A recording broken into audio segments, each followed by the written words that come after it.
जय श्री कृष्णा। रामायण में लंका के प्रति रावण की बहन सुपर्णरेखा का क्या हुआ? सुपर्णरेखा का साथ किसी ने किया था बलात्कार। रावण का वध होने का बाद सुपर्णरेखा कहीं चली गई थी? आइए जानते हैं दोस्तों, भक्ति मार्ग चैनल में आपको स्वागत है। हिंदू शास्त्र अनुसार रावण का वध होने का बाद विभीषण लंका में राजा बन गए थे और लंका में शांतिपूर्वक शासन करने लगे। किंतु रावण के बहन सुपर्णरेखा भगवान राम और अपने सौतेला भाई विभीषण से बदला लेना चाहती थी। इसलिए सुपर्णरेखा लंका को छोड़कर दैत्यगुरु शुक्राचार्य के खोज में निकल गए थे। दैत्यगुरु शुक्राचार्य को रावण के माता केकसी ने लंका से बाहर कर दिया था। दैत्यगुरु शुक्राचार्य के आश्रम समुद्र के इस पार यानी भारत के दंडकारण्य किष्किंधा राज्य में था। उसी समय रावण के ममेरे भाई खरदूषण तीसरा नामक राक्षस दंडकारण्य के अधिपति थे। इन सब की मृत्यु होने का बाद दैत्यगुरु शुक्राचार्य विद्यार्थियों को शिक्षा दे रहे थे। उसी समय रावण के बहन सुपर्णरेखा ने दंडकारण्य में गुरु शुक्राचार्य से मिलकर अपनी राक्षस जाति के उन्नति के लिए भगवान राम और सौतेला भाई विभीषण से बदला लेने के लिए गुहार लगाती है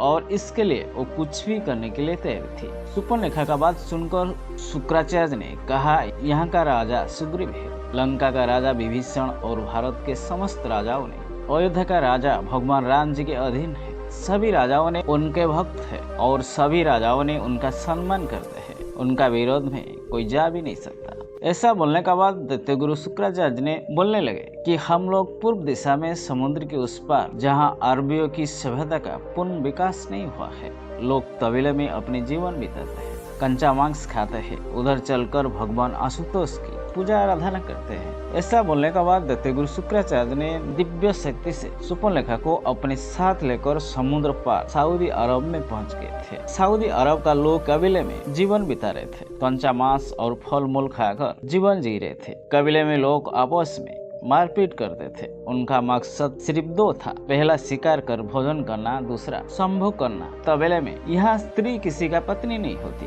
जो शक्तिशाली व्यक्ति और ताकतवर व्यक्ति ही संभोग करता था। तबेले के सभी स्त्रियां सबसे पहले तबेले के सरदार की पत्नी होती थी। जब तबेले के सरदार दूसरे स्त्रियों को निकाह कर लेता था, पहली स्त्री फिर कबीले के अन्य पुरुषों के साथ जीवन बिताना पड़ता था। गुरु शुक्राचार्य के बारे में तो सभी लोग शायद जानते हैं। गुरु शुक्राचार्य ऐसे व्यक्ति थे, वो हमेशा अंधेरा यानी पापों का बढ़ावा देने वाला गुरु थे और हमेशा पापियों को मदद करते थे। उनका प्रिय शिष्य सुपर्णरेखा रावण की छोटी बहन थी, इसलिए सुपर्णरेखा का बात उनको मानना पड़ा था। सुपर्णरेखा का नाक कटी हुई थी, इसलिए सुपर्णरेखा हमेशा अपने नाक ढकी हुई रखते थे। सुपर्णरेखा रूप में बहुत सुंदर और साथ साथ मायावी भी जानती थी। सुपर्णरेखा अपने रूप बदलकर कोई भी रूप ले लेती थी।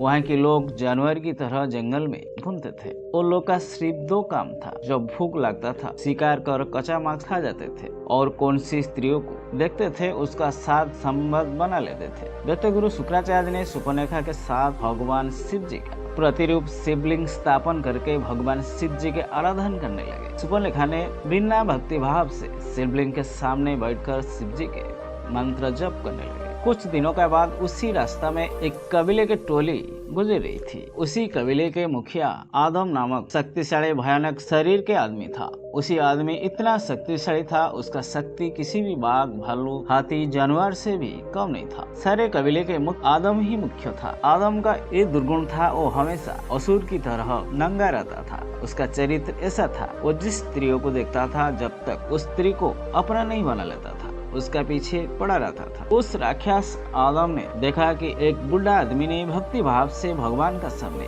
पूजा पाठ कर रहा है। उसका पास एक सुंदर स्त्री मुख पर कपड़ा बांधकर बैठा हुआ है। आदम ने सोचने लगा, अगर इस सुंदर स्त्री तबेले के मुखिया को मिल जाए, मुखिया के साथ रहने वाली स्त्री का हम सभी को मिल जाएंगे। ऐसा सोचकर राक्षस आदम ने सुपर्णरेखा को अपहरण कर अपने मुखिया के पास लेकर पहुंच गए थे। मुखिया आदम ने सुपर्णरेखा से संभोग की इच्छा जताई थी। सुपर्णरेखा ने अपनी माया से मोहित कर रखा था। सुपर्णरेखा को मालूम था ताकतवर शक्तिशाली व्यक्ति को कैसे फंसाया जा सकता है। गुरु शुक्राचार्य ने इस विवाह के लिए अनुमति तो दे दिए थे, लेकिन मुखिया आदम के पास दो शर्त रखी थी कि सुपर्णरेखा से विवाह के पश्चात दुश्मन अयोध्या के राजा राम, किष्किंधा राजा सुग्रीव, हनुमान और अंगद को मारकर उसका बदला लेना होगा। दूसरी शर्त ये थी, सुपर्णरेखा को अगर आदम को अन्य पत्नियों के कारण अलग होना पड़ा, लंका, किष्किंधा सहित अयोध्या के समस्त धन संपत्ति सुपर्णरेखा को देनी होगी। ये दोनों शर्त के लिखित के अनुसार दोनों ने कबीले के रीति रिवाज के अनुसार दोनों के विवाह हुआ था। दोनों का विवाह के बाद जब आदम ने पत्नी सुपर्णरेखा का घूंघट हटाया, उसका नाक कटी हुई देखी, वो आश्चर्य और चकित होकर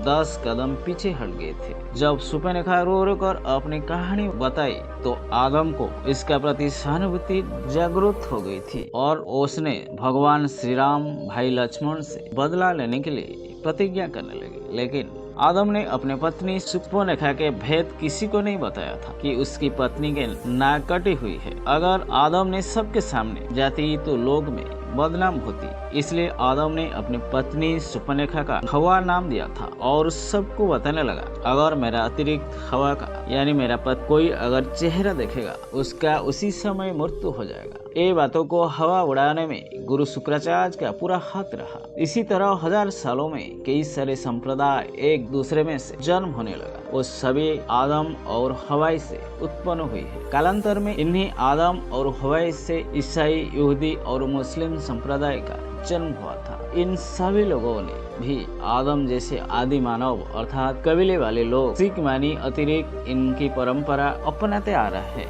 जैसे स्त्रियां अपने मुख पर हवाया जैसा यानी सुपर्णरेखा जैसा अपने मुख पर हिजाब जरूर पहनते हैं। आज भी इनका विवाह एक करार, एक समझौता ही होता है। आज भी इनका विवाह में समाज सशर्त विवाह को स्वीकृति दिया जाता है। एक दूसरे को सत्य सुनाते हुए रजामंदी दी जाती है। अगर किसी कारण विवाह विच्छेद हो जाता है, मेहर की रकम पुरुष स्त्रियों को अदा करता है। इसी तरह सुपर्णरेखा रावण के मृत्यु का बाद अरब देशों में चली गई थी। कई कबीले का मुखिया आदम नामक व्यक्ति के साथ सुपर्णरेखा शर्त के साथ संबंध बनाने के लिए राजी हो गई थी। सुपर्णरेखा के नाक काटे होने का कारण छुपाने के लिए उसने हिजाब डालने का परंपरा शुरू की थी। ये सारी बात सिर्फ एक तरह इशारा करती है, शायद मुस्लिम संप्रदाय सुपर्णरेखा के वंशज होने वाली बात वास्तविक में हो सकती है और सारे मुसलमान उस बातों से कतराते हैं।